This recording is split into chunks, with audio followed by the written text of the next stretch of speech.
তারা এক একজন এক এক ধরনের কথা বলে।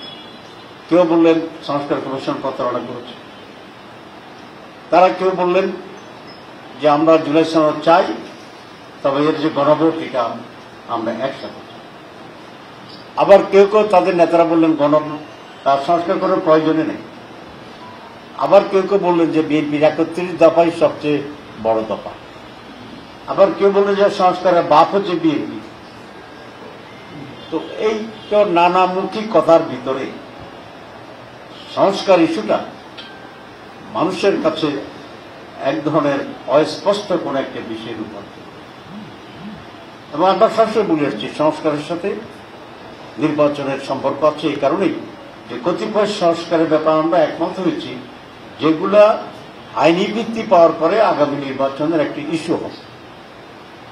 যেমন আমরা পিয়ার সিস্টেমে নির্বাচন চেয়েছিলাম, জামাত ইসলামী আন্দোলন সহ কতিপয় দল আমরা দুটো হাউজেই পিয়ার চেয়েছিলাম, যে আপার হাউজ এবং লোয়ার হাউজ। আমাদের ৮ দলের ভিতরে অনেকেই শুধু আপার হাউজে পিয়ার চেয়েছে।